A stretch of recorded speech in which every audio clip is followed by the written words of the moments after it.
ఉగ్రవాదుల భారీ కుట్రను ఎన్ఐఏ భగ్నం చేసింది. సౌత్ రాష్ట్రాల్లో 31 ప్రాంతాల్లో సోదాలు చేసిన ఎన్ఐఏ సోదాల్లో కీలక పత్రాలను, ఎలక్ట్రానిక్ పరికరాలను, అరబిక్ భాషలో ఉన్న పత్రాలను స్వాధీనం చేసుకున్నారు. వీటితో పాటు 60 లక్షల ఇండియన్ కరెన్సీ, 18,200 యుఎస్ డాలర్స్ను స్వాధీనం చేసుకున్నారు. కోయంబత్తూరులో 22 ప్రాంతాల్లో, హైదరాబాద్లోని 5 ప్రాంతాల్లో ఎన్ఐఏ సోదాలు నిర్వహించారు.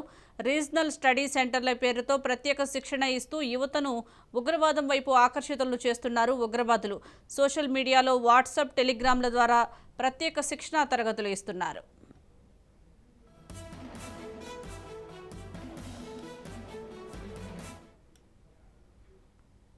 ఉగ్రవాదుల భారీ కుట్రను ఎన్ఐఏ భగ్నం చేసినట్లుగా తెలుస్తోంది. దీనికి సంబంధించి పూర్తి సమాచారం మా ప్రతినిధి పవన్ అందిస్తారు. పవన్,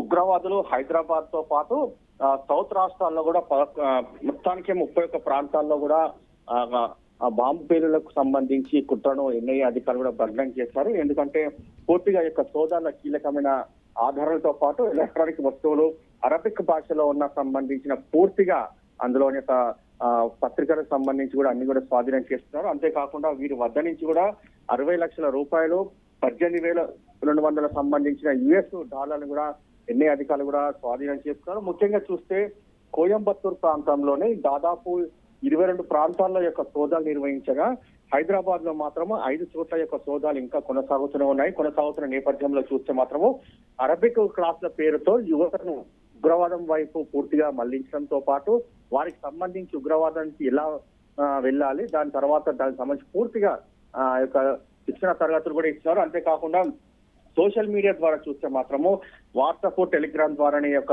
శిక్షణ తరగతులు కూడా కొనసాగుతున్నాయి. అయితే భారత ప్రభుత్వానికి వ్యతిరేకంగా ఖిలాఫత్ ఐడియాలజీని వ్యాప్తి చేయాలని చెప్పి కూడా ముఖ్యంగా వీరందరూ కూడా ఉగ్రవాదులు భావిస్తున్నారు. అయితే ఒక గ్రూప్ ఏర్పడి స్థానిక యువతను రిక్రూట్ చేసుకోవాలని చెప్పి కూడా ఉగ్రవాదులకు సంబంధించి పూర్తిగా ఇందులో వారంతా కూడా మాట్లాడుకున్నట్టుగా తెలుస్తుంది. అయితే మొత్తానికి చూస్తే భారీ కుట్రను మాత్రము ఎన్ఐఏ అధికారులు సంబంధించి యొక్క భగ్నం చేశారు. ఇప్పటికే చాలా కీలకమైన సమాచారం కూడా రాబట్టారు. అయితే రాత్రి వరకు కూడా ఈ యొక్క సోదాలు కొనసాగే అవకాశం కూడా కనిపిస్తుంది.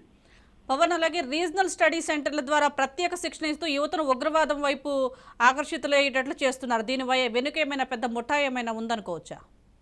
అయితే వీరంతా చూస్తుంటే వీరంతా కూడా సోషల్ మీడియా ద్వారా కావచ్చు, ఇంకా అనేక అరబిక్ క్లాసుల పేరుతో ఎవరైతే యువత ఉన్నారో వారందరికీ కూడా శిక్షణ ఇస్తున్నామని చెప్పి కూడా వారికి ప్రత్యేకంగా క్లాసులు ఇస్తారు. ఉగ్రవాదం వైపు సంబంధించి సానుభూతి పరులుగా మారాలని చెప్పి కూడా వారికి క్లాసులు ఇవ్వడంతో వారి యొక్క ఉపన్యాసం విన్న యువత కూడా ఉగ్రవాదం వైపు వెళ్లే విధంగా ఉంటుందని చెప్పి కూడా చాలా సార్లు కూడా దీనికి సంబంధించి పోలీసులు చెప్పిన పరిస్థితి కూడా మనం విన్నాము.